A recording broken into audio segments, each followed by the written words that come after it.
नमस्कार बच्चों, मैं गोपाल केसरी। आज मैं कक्षा 9वीं के विद्यार्थी को क्षितिज भाग 1 के लहासा की ओर पाठ की ओर हम लोग चलेंगे। बताया जाता है कि तिब्बत की राजधानी लहासा थी और यह जो रचना जो है 1929 से 30 के बीच लिखी गई है, अर्थात उस समय वो यात्रा करने जा रहे थे। तो यहाँ पर क्या बताया जा रहा है, देखिए, वह नेपाल से तिब्बत जाने का मुख्य रास्ता है। वह मतलब यहाँ पर राइटर है। राइटर मतलब राहुल सांस्कृत्यायन, जिन्होंने बहुत सारी यात्राएं की और उन्होंने कई सारी यात्राएं की और इसी यात्रा के दौरान उन्होंने एक अनोखी यात्रा की लहासा की ओर। उसमें आने वाले मतलब उसके रास्ते में आने वाली बहुत सारी कठिनाइयों को वो दर्शाते हुए एक यात्रा वृत्तांत वो लिखते हैं। बताया था कि वो नेपाल से तिब्बत जाने का मुख्य रास्ता है। फरी कालिंगपो का रास्ता जब नहीं खुला था, अर्थात अभी जो है कालिंगपो नाम का एक रास्ता खुल गया जिससे हम लोग तिब्बत में जाने की सुविधा होती है, लेकिन उस समय वो नहीं था। तो नेपाल ही नहीं, हिंदुस्तान की भी चीज़ें इसी रास्ते तिब्बत जाया करती थी। एक व्यापारिक ही नहीं, सैनिक रास्ता भी था। मतलब ये व्यापारिक रास्ता ही नहीं, सैनिक रास्ता भी था। इसलिए जगह जगह फौजी चौकियां और किले बने हुए हैं जिनमें कभी चीनी पलटन रहा करती थी उस समय।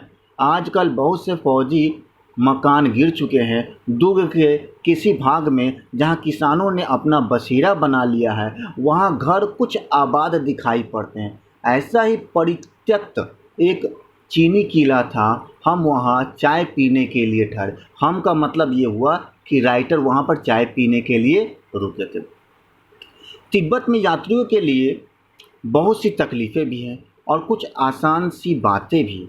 वहाँ जाति पाति छुआछूत का सवाल ही नहीं है और न औरतें पर्दा ही करती है। बहुत निम्न श्रेणी के भिखमंगों को लोग चोरी के डर से घर के भीतर नहीं आने देते। नहीं तो आप बिल्कुल घर के भीतर चले जा सकते हैं।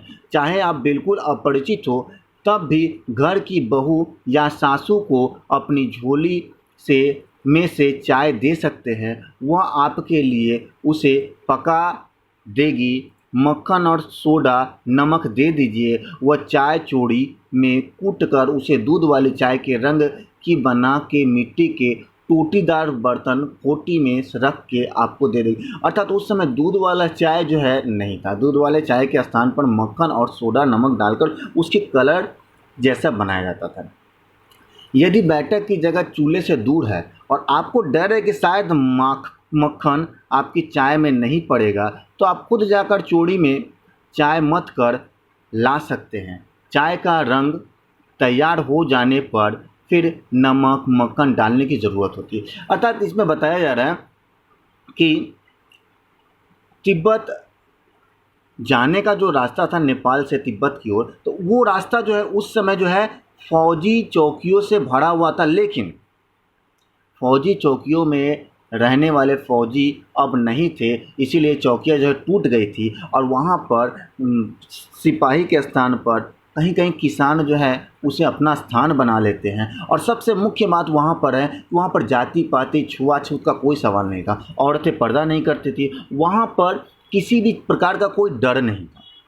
वहाँ पर आप यदि बहुत निम्न श्रेणी के भिखमंगे हैं तो ही आपको हेट की दृष्टि से देखा जाएगा। यदि आप थोड़े से अच्छे हैं, थोड़े से बेहतर है, यदि उनसे थोड़े से अच्छे हैं, तो आप किसी भी घर में बिना हेजिटेशन, बिना हिचक के आप जा सकते हैं, वहाँ पर चाय बनवा सकते हैं। यदि यकीन ना हो तो आप खुद जाकर चाय बना भी सकते हैं, ले भी सकते हैं। अर्थात वहाँ पर बहुत ही आराम था उस समय।